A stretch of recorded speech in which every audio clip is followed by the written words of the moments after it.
Queremos saludar esta mañana al doctor Esteban Bernal, ministro de Inclusión Económica y Social. Hay algunos temas del área social que queremos tocar. No podemos abstraernos de pedirle una opinión. Ayer se reunió el gabinete presidencial sobre la coyuntura política. La instancia que se tratará hoy en el Pleno de la Asamblea del juicio político al presidente de la República y la expectativa que hay desde el Ejecutivo, desde sus integrantes, suya propia ministra, sobre este particular proceso político. Si tiene algo que comentarnos, sería muy bueno escucharle. Muy buenos días, le saludamos.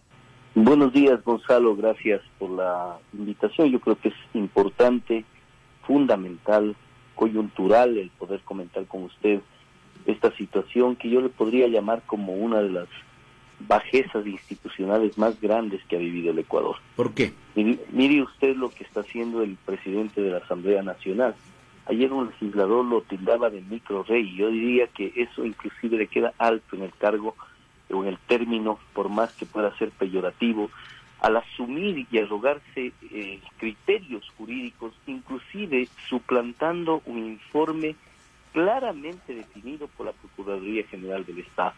Hoy la Asamblea tratará nada más y nada menos que la posibilidad de enjuiciar al presidente de la República basado en artículos normativos que están lejanos a la especialísima disposición normativa como es el artículo 92 de la Ley Orgánica de la Función Legislativa, artículo que efectivamente determina los procedimientos para el enjuiciamiento al presidente de la República. Como hay un informe improbado por parte de la Asamblea Nacional de la Comisión de Fiscalización, este debe ser tratado, pero como no les agrada, inclusive yo diría en términos simbólicos, porque puede ser que el mismo resultado termine teniendo la Asamblea Nacional cuando trate este informe, se le ocurre al presidente de la Asamblea Nacional, Saquicela, tratar algo distinto, no sé ni qué, no tengo idea, supongo que es del expediente de toda la Comisión de Fiscalización, para que la Asamblea en firme determine si se enjuicia o no al presidente de la República. Mire usted, ahí nomás usted puede entender, Gonzalo, de que este juicio tiene un trasfondo muy perverso. Y cuando hablo de perversidad no es contra el presidente de la República, Guillermo Lasso, o de perversidad en contra del gobierno del Ecuador, sino de perversidad en contra de la institucionalidad de la República Ecuatoriana.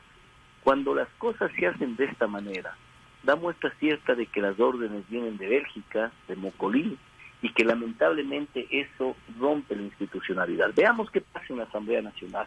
Yo estoy convencido que pueden existir legisladores que van a entender claramente, Gonzalo, de que el hecho, y que esto se escuche muy claro, de que el hecho de que tengan una facultad fiscalizadora y que tengan la prerrogativa de tener inmunidad no les da patente de corso para violentar la normativa que rige al país.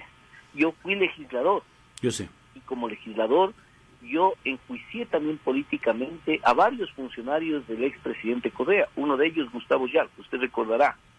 Yo tengo la certeza y doy fe y testimonio, y que esto lo escuchen los ecuatorianos a través de su medio de comunicación, que todo mi bloque, en aquel entonces Fernando Callejas, Roberto Gómez, Yanine Cruz, Homero Castañer, Patricio Donoso, todo mi bloque, éramos sentados alrededor para verificar y tomar una decisión apegado a normas si me apoyaban o no el proceso de enjuiciamiento.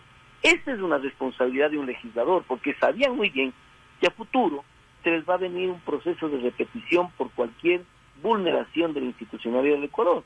Pero no puede ser que aquí lo que estamos viviendo sea un acto de odio en donde lo que prime sea efectivamente el odio y no la razón jurídica, ni normativa, ni institucional, como lo que hemos visto en el Ecuador. Permítame, según su argumento, entonces, este borrador que no fue aprobado por la Comisión, ¿no podría ser un instrumento de tratativa en la Asamblea? Digamos, oficialmente no lo conocen los demás legisladores, aunque puedan conocer su contenido.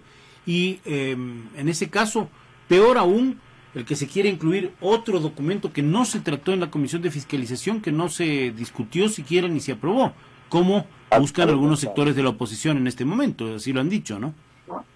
Mire, Gonzalo, a ver, hay que tener muy claro que lo que rige a este país es un Estado de Derecho. Claro. Una de las partes interesadas en el proceso de juicio realice una consulta al Procurador General del Estado. El Procurador General del Estado es el abogado de la República, y en este contexto sus pronunciamientos son vinculantes. ¿Cierto? Esto quiere decir mandatorio, debe cumplirse. Ya, ok. Totalmente, es mandatorio. ¿Qué es lo que dice el procurador? ¿Sabe cuál es el grave problema, Gonzalo, de lo que vive este momento el mundo legislativo, el espacio legislativo de nuestro país? Es que lamentablemente los legisladores, y lo digo con enorme propiedad, no leen. Y lo he dicho en varios medios de comunicación y me ratifico en el suyo. Creo que uno de los aprendizajes que debemos sacar de este proceso burdo y estulto, como le diría el doctor Osvaldo Hurtado Larrea, ¿no? Este proceso debe obligarles y llevarles a los legisladores a tomar un curso de lectura comprensiva. En el momento en que hubiesen leído el informe de la Procuraduría, que yo siendo ministro de Estado y no estando en el proceso de juzgamiento lo he leído de principio a fin, determina claramente 3 temas. El primero, que no puede haber otro informe. Gonzalo, determina claramente de que es un informe. Inclusive, si usted lee, me voy a permitir emitir por interno, Gonzalo, el informe de la Procuraduría General del Estado. Inclusive hace alusión y dice, subrayo y resalto el término un, porque la ley determina un informe, no más. Claro, no es el caso de un juicio político a un ministro de Estado donde puede haber un informe de mayoría, otros informes de minoría. Nada tiene que ver, porque la ley manda que haya un solo informe que se conozca y ser del caso se apruebe. En este caso, el borrador ese no se aprobó. No se aprobó, pero también el segundo acápite de la resolución de la Procuraduría dice, si el informe es improbado, que es el caso que analizamos, no aprobado, improbado, de manera motivada debe ser entrado a la Asamblea Nacional. Y esto es lo que desoye el presidente de la Asamblea, Saquicela, convirtiéndose en una de las barbaries institucionales más grandes. Es decir, aunque el Procurador General del Estado dispone y dice un informe que no sea aprobado, para llamar en términos más coloquiales, también tiene que ser conocido, socializado por los asambleístas, y debe ser debatido para lo que tome la resolución de asamblea. Aunque no haya sido aprobado, debe ser debatido este documento que algunos le llaman borrador, pero que es el que buscaba ser informe, que recomendaba que el juicio político se archive, que no se dé paso a la continuación del juicio político. Así es, este informe que recomendaba, o que recomienda, porque sigue existiendo, está vigente, que recomienda inmediatamente el archivo del juicio del presidente, debe ser debatido en el pleno de la Asamblea. Debería haber sido puesto en conocimiento de los diferentes legisladores para la socialización como determina la norma. Y un tercer elemento, Gonzalo, que es el fundamental, el que manifiesta con claridad meridiana, indicando de que no pueden ser considerados los otros artículos los cuales llevan adelante juicios políticos para ministros de Estado, presidentes del Consejo de la Judicatura, para el Consejo de Participación Ciudadana, etcétera, como analogía para tomar en consideración el juicio del presidente. No hay casos análogos, porque no la ley debe decir exactamente lo que debe suceder. Ahora, ¿qué trataron ustedes, señor ministro Bernal, en la reunión de gabinete con respecto al tema del juicio político? ¿Cuáles fueron los temas que se discutieron, argumentos jurídicos? ¿Qué le puede comunicar al país? Bueno, nosotros hemos evaluado con profundidad, conjuntamente con todos los ministros, sobre la necesidad, primero, de continuar sirviéndole al país en el marco de las competencias de cada cartera de Estado. A más de ello, hemos entendido plenamente esta barbaridad que está sucediendo en la institucionalidad y hemos explicado estas irracionalidades que con usted hemos analizado. Sin embargo, los gabinetes con el presidente Lasso es para profundizar en cada una de las políticas públicas que cada cartera de Estado, que cada institución lleva adelante. Creo que lo pasamos de vista muy por encima una realidad política institucional, que es la que hemos analizado con usted, y lo demás se remite exclusivamente a evaluar el avance de la política pública, el avance del programa de gobierno, del Plan Nacional de Desarrollo del presidente Guillermo Lasso, y en ese contexto así Vamos a la materia de su cartera, pero ¿se trató el tema de la posibilidad de la muerte cruzada una vez más? Bueno, es un elemento constitucional o una figura constitucional que le asiste al presidente, pero ese es un tema que no lo hemos tratado en gabinete. pero que todos tenemos claro y conciencia de que es un asunto que le compete al presidente, privativo del presidente. Apenas 2 de las 3 causales tienen que requerir el dictamen de la Corte Constitucional, lo otro es de potestad absoluta del presidente de la República, y él sabrá analizarlo, evaluarlo y profundizarlo en el momento adecuado que así se lo requiere. Le agradezco por habernos atendido estos temas concretos de la política nacional que tienen que ver con el juicio político del presidente frente a una reunión hoy de la Asamblea. Ahora, ¿cómo está la situación social del país? ¿Qué dicen las cifras?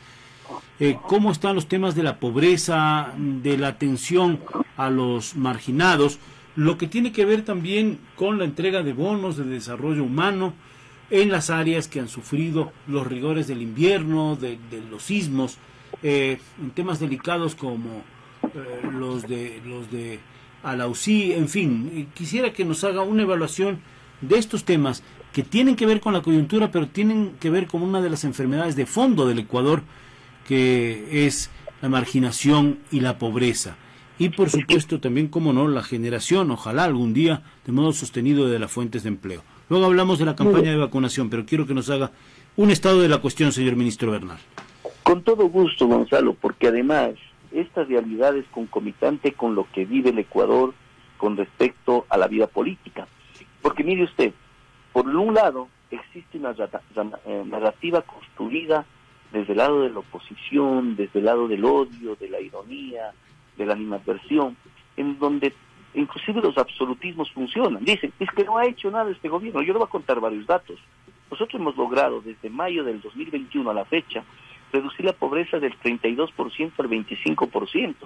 Nosotros hemos logrado bajar la pobreza extrema del 14.7% en mayo de 2021 al 9% a la fecha, inclusive validado por la propia Comisión Económica para América Latina y el Caribe, CEPAL.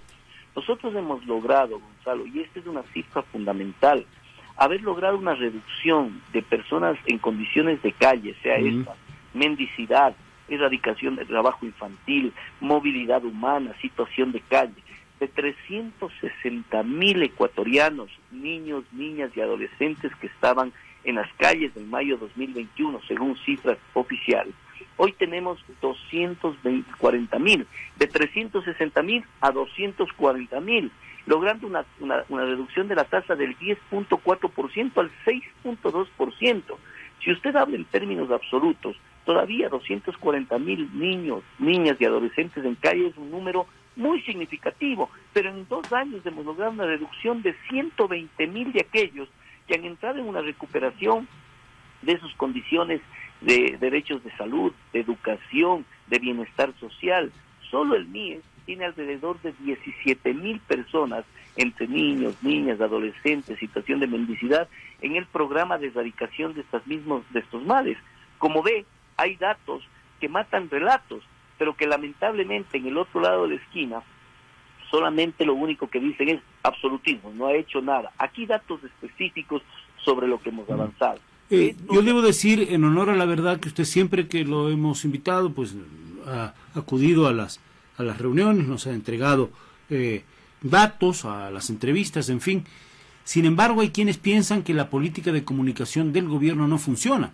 Es más, hace ya un mes era, no sé, cambiaron a un funcionario, que estaba el secretario Seminario, se fue, llegó una secretaria con un gran currículum, pero no sabemos cuáles son sus acciones, ni sus ideas, ni sus políticas, tampoco ha aparecido, ¿no? O sea, no hay contacto de quienes hacen comunicación efectiva a través de los medios para comunicar a la ciudadanía, y quien es eje articulador de la comunicación, que debe ser un secretario o secretaria de comunicación para el efecto. Me parece que hay un nuevo déficit en esta materia en el gobierno nacional. Es tal vez una opinión equivocada o mía o de otros sectores, pero bueno, así se lo traslado porque es como lo sentimos. No, y Gonzalo, créame que ha sido de los temas que hemos evaluado, hemos profundizado. El propio presidente de la República, Guillermo Lasso, en semanas pasadas, en donde hizo una exposición a través de una cadena nacional, manifestó que parte de los equívocos, de las debilidades que debimos haber tenido como gobierno ha sido el no saber comunicar adecuadamente. Yo creo, Gonzalo, que aquí al presidente le superó los escrúpulos que en algún momento hasta puede ser criticable, la excesiva cantidad de escrúpulos de un presidente de la República. Fíjese usted, dijo, ¿cuánto gastan en comunicación? 150 millones de dólares, presidente, llegó a gastar el gobierno del expresidente Correa. Bueno, también eran botarates, ¿no? O sea, y además hacían propaganda, no solo comunicación, es otra cosa, ¿no? 200.000 y gastaban 100.000 en comunicarla. Entonces, mire usted, esa actitud escrupulosa, claro, eso es una actitud patriota, tal vez terminó siendo un error nuestro en el decir, no, ese recurso tiene que ir a desnutrición crónica infantil. ¿Y sabe cuánto y está bien en comunicación el primer año? $1,5 millones. Un colega suyo, con mucha propiedad, más allá de ser un poco fuerte en su expresión cuando yo comenté este tema, Jorge Ortiz, me dijo, pero eso es una tontería. Usted sí le dijo al presidente que eso es una tontería. No, no le he dicho, porque yo creo que la ética ha primado en nuestro gobierno.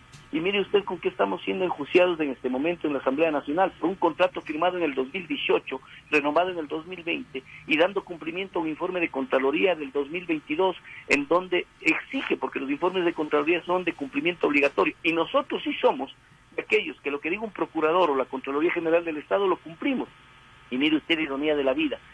Aquellos que tienen a un expresidente prófugo, a un ex vicepresidente de la República recién salido de la cárcel, a más de 30 ministros de Estados imputados penalmente, muchos de ellos presos, otros huidos, asambleístas huidos, son los que le enjuician al presidente de la República, por Dios. Ese tipo de valoración debemos hacerlo. Yo quiero poner en perspectiva algo importante, ministro Bernal.